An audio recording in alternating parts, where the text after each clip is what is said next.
वही तो चेहरा है जो बार बार कभी राम मंदिर पे सवाल खड़े करते हैं, कहते हैं मोदी जी ने ऐसा कर दिया है कि आप मोबाइल देखिए, मंदिर जाइए और खाना नहीं मिलेगा आपको, ऐसे शब्दों का इस्तेमाल कर रहे हैं। फिर ये कह रहे हैं कि हिंदू धर्म में एक शब्द है शक्ति, जिसके खिलाफ मेरी लड़ाई है। प्रधानमंत्री ने साफ जवाब दे दिया उस पर आज। फिर ये कह रहे हैं आप बार बार गांधी परिवार को टारगेट कर रहे हैं, जानबूझ के आप एक शब्द पकड़ रहे हैं, परेशान करना चाह रहे हैं, टारगेट कर रहे हैं उनको।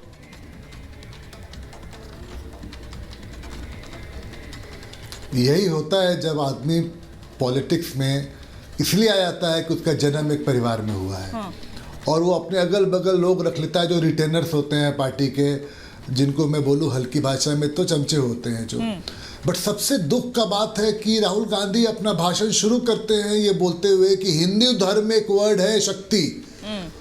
आप शक्ति माता से लड़ रहे हैं जिसको पूरा भारत हम सब पूजते हैं।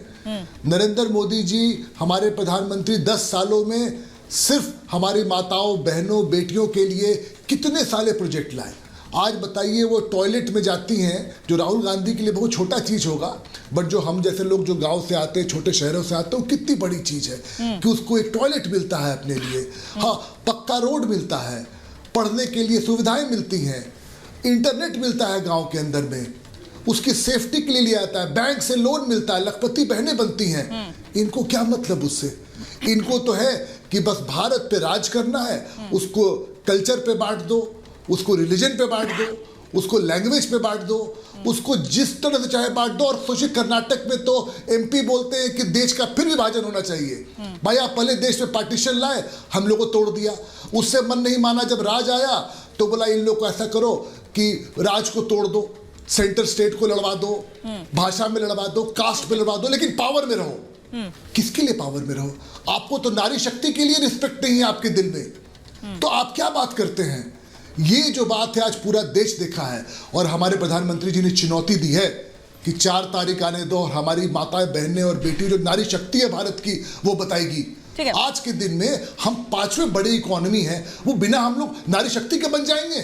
राहुल गांधी जी को समझ रही है कि नारी हमारे घर को चलाती है, देश को चलाती है। भाटी जी से ही आपके बात को आगे बढ़ा के पूछ रही हूँ। भाटी साहब, राहुल गांधी जी को समझ रहे हैं या फिर बिना तैयारी के जाके कुछ भी बोल देते हैं? क्योंकि कुछ राजनीतिक विश्लेषक और कुछ पार्टी के नेता यही बात कह रहे हैं कि तैयारी नहीं करते राहुल गांधी, जाके बस बोल देते हैं, फिर पता नहीं होता है क्या बोला, फिर कांग्रेस को भी नुकसान, आपके गठबंधन को भी नुकसान उससे। नहीं, राहुल गांधी ने कुछ भी गलत नहीं बोला। राहुल गांधी ने बिल्कुल जो बोलना चाहिए था वही बोला है। लेकिन मुझे इस बात की प्रसन्नता है कि भारतीय जनता पार्टी के लोग नारी शक्ति के सम्मान में चर्चा कर रहे हैं और मैं उसके समर्थन में हूँ। नारी शक्ति का सम्मान होना चाहिए, उसे आगे बढ़ाने का प्रयास करना चाहिए, स्त्रियों को, बेटियों को पढ़ाना चाहिए, सशक्त बनाना चाहिए। लेकिन क्या भारतीय जनता पार्टी को नारी शक्ति तब याद नहीं आती है जब बेटियों के साथ रेप करने वालों को जेल से रिहा किया जाता है और भारतीय जनता पार्टी के लोग जाके उनकी आरती उतारते हैं, उनके पैर छूते हैं, उन्हें मिठाई खिलाते हैं। बीजेपी के लोगों को उस समय नारी शक्ति याद नहीं आती जब मणिपुर में बेटियों को सरेआम सड़कों पर अपमानित किया जाता है। प्रधानमंत्री के मुंह से एक शब्द नहीं निकलता, निंदा तक का शब्द भी नहीं निकलता कि गलत है। उत्तर प्रदेश में अभी मैं आपको याद दिला दूं, जब समाजवादी पार्टी की सरकार थी तो एक घटना हुई थी, कासगंज में 2 बेटियों ने आत्महत्या कर ली थी।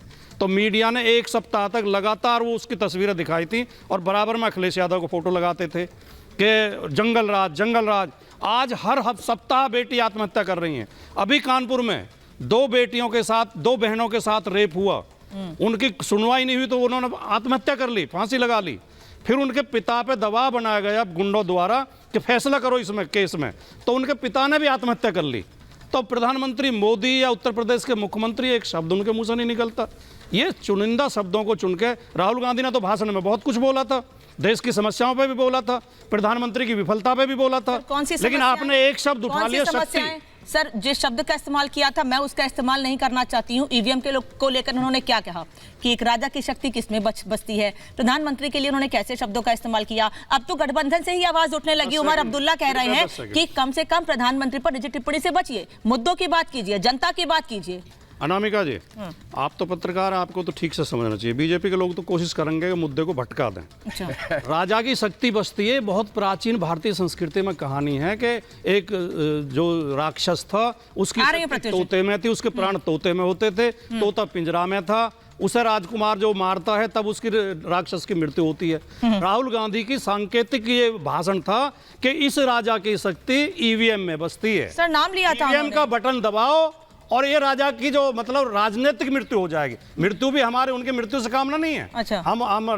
हमारे प्रधानमंत्री बहुत लंबे समय जिए हैं, यही लाइन 150 साल जिए हैं। जो राजकुमार जी, एक सेकंड, जो आप बोल रहे हैं पंक्ति, यही पंक्ति राहुल जी को किसी ने क्यों नहीं बताया? ऐसे बोल दी। सुजाता जी आ रही हूँ। हाँ। अब जरूरी है कि जैसे मैं बोल रहा हूँ ऐसे ही हर आदमी बोले? तो ये तो उन्होंने अपने तरीके से बोला, लेकिन भाव यही थे, भाव यही ना, वो यही चाहते थे। देखिए भाव यही। सर आप भाव समझा रहे हैं, उसी भाव को उन्होंने पकड़ लिया। वो कह रहे हैं आपने नारी शक्ति का अपमान किया है, फिर आप कह रहे हैं कि आप शब्दों को पकड़ रहे हैं। ये तो इसी तरह पकड़ते हैं और गुमराह। देखिए, एक कांग्रेस के नेता ने कहा था कि बहुत नीच आदमी है, तो उन्होंने कहा मेरी जाति को गाली दे रहे हैं, मेरी जाति को नीच बता रहे हैं, जबकि जाति शब्द उसमें कहीं था ही नहीं। ठीक है अवधेश जी। एक बार कहा गया सारे चोर गुजरात के क्यों हैं? देखो गुजरातियों को चोर मैं जो दो महिला शक्ति मेरे साथ है, मैं उनसे रिएक्शन सबसे आखिरी में लूंगी। मैं जानती हूँ बहुत ज्यादा कुछ है उनके पास बोलने के लिए, लेकिन अवधेश जी पहले आप बोलिए फिर मैं। हाँ। जब राजकुमार भाटी जैसे लोग राहुल गांधी के इस बयान की रक्षा कर रहे हैं, तो ये मान के चलिए कि इस लोकसभा चुनाव में कैसे ये पूरा INDI ये गठबंधन शक्तिहीन होने वाला है। ये पढ़े लिखे कविता लिखते हैं, क्या लिखते हैं।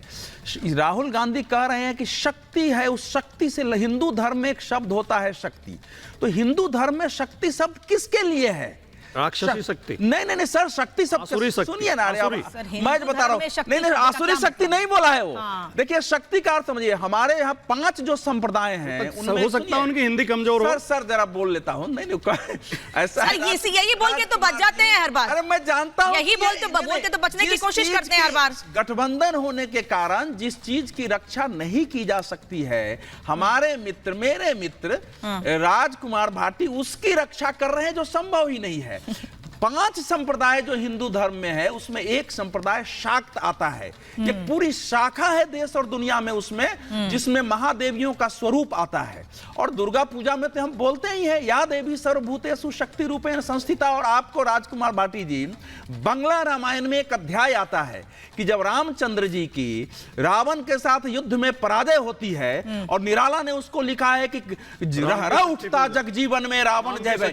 सुनिए ना, हाँ, तो उसके बाद उनको सुझाव दिया जाता है कि आप शक्ति की आराधना करो, और वो महाशक्ति की आराधना करते हैं। उसकी अंतिम पंक्ति ये है, जब वो शक्ति आती है कि होगी जय है पुरुषोत्तम नवीन, कहा महाशक्ति राम के बदन में हुई लीन। और उससे वो तो पुरुषों ने भी उस शक्ति की उपासना की है। ठीक है। तो राहुल गांधी को अगर ज्ञान है, तो उन्होंने प्रदर्शित कर दिया कि मैं कितना अज्ञानी हूं धर्म के बारे में, जो उनके सलाहकार हैं, रणनीतिकार हैं। अगर इतनी समझ नहीं है, और जब राजकुमार भाटी ये मान रहे हैं कि शक्ति वो कि नारी का अर्थ है, तो क्या वो नारी से लड़ रहे हैं राहुल गांधी? आप तो सारे नारी की बात कर रहे हैं राजकुमार भाटी, तो क्या राहुल गांधी ने शक्ति कहा कि ये माना है कि हमारी लड़ाई शक्ति यानी नारियों से है? अगर आपकी बात मान ली जाए तो किसी भी कसौटी पर ये राहुल गांधी का बयान इस समय INDA के उस जो क्या बोलते हैं उस कुनबे में आग और रिएक्शन ले रहे, जल्दी से बोलिए। अच्छा, कृपया मेरे शब्दों को तोड़े मरोड़े नहीं।